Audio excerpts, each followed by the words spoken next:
Circulation pumps. What do they do, and do you need one? Let's find out. Before we get started, I do want to mention this video is going to be discussing circulation pumps used in freshwater aquariums. Saltwater is a completely different animal, literally and figuratively. Almost everyone I've ever talked to says these pumps are required in a saltwater tank, and I'm not going to argue with that. But freshwater, that's a different story. Circulation pumps in freshwater aquariums really only serve one purpose, and that's to create water movement. Why would you want to create water movement? Well, there's a lot of reasons. First is some fish like African cichlids appreciate a lot of movement to keep them active. These are fish that are constantly on the move and have super high metabolism, so having the current to contend with is really good for them. Other fish like discus and angels, not so much. Think of it like running on a treadmill 24/7, which would wear those type of fish out really fast. Does this mean circulation pumps are a definite no for lazy fish like discus? No. They'll still be of benefit to fish like that. You just got to be smart when it comes to how to do it. We'll get into that more as we go. The next use for a circulation pump is oxygenation of the water. Contrary to what a lot of new fish keepers think, water isn't just full of unlimited oxygen, especially if the water's stagnant.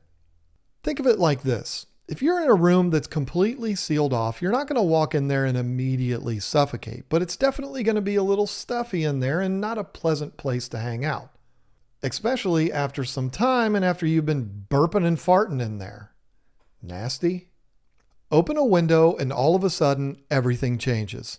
It's much more tolerable, easier to breathe, and all the smells from this morning's Egg McMuffin have somewhere to go.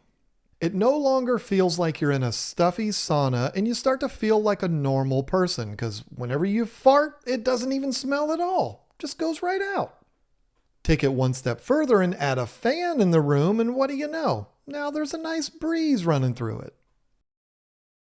While your aquarium with fish in it is like your stuffy room, your filter is like the window letting air in and the circulation pump is the fan.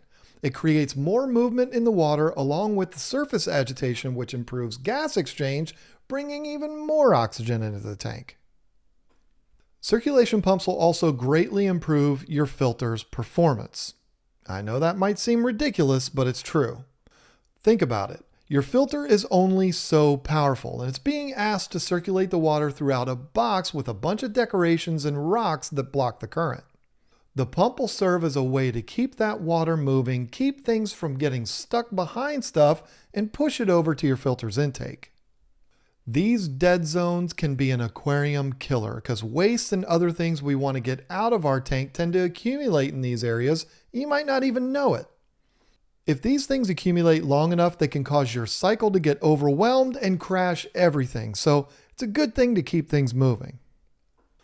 This is precisely why I'm installing them into my 2 African cichlid tanks. These tanks have a ton of rocks in them and all the fish waste seems to get stuck in places I can't get to with my siphon.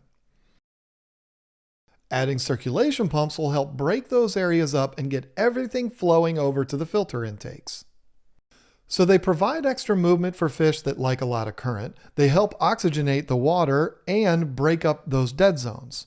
All right, well, that's 3 things. But in the beginning of the video, you said there's only one thing. Well, I promise I didn't lie to you. They really do only one thing. They move water. What you choose to do with that water movement, whether it's to stop the poop from accumulating in the corner or just boost your filter's performance, is completely up to you. It's like I was saying earlier, it's like putting a fan in your room. You can have that fan blow directly in your face, have it circulate air throughout the room, or have it blow your stinky farts out the window. It's still just a device moving air. Now, if you decide you're going to use a circulation pump, here's some tips to think about to get the best out of them. First is you don't have to let them run all day long. If you're using one just to help sweep the bottom of the tank and clear out dead zones, you can just run it for an hour or so every couple of days, depending on your situation.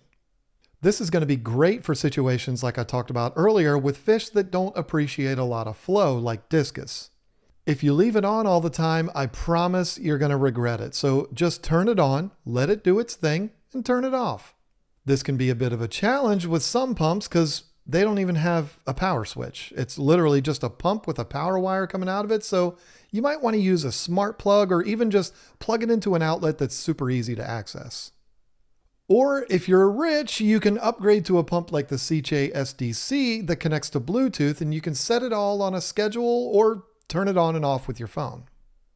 Another tip, and this is pretty simple, but don't be dumb like me.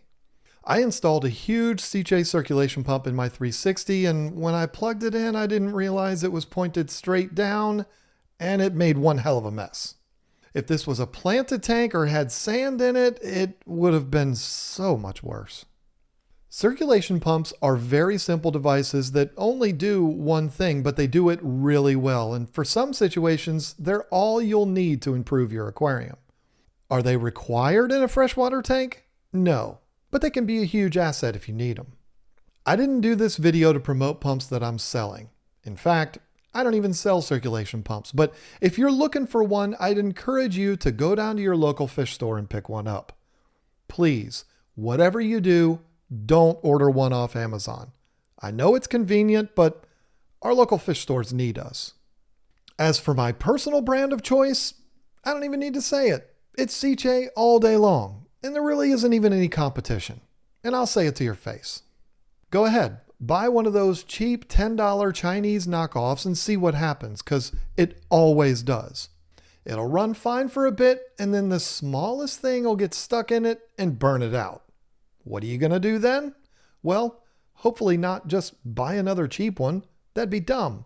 No, you're going to end up buying a Cichlid, so just avoid the first part altogether, get the good one first, and you'll be all set. Anyway, that's it. Thanks for watching. Check out keepfishkeeping.com. Bye.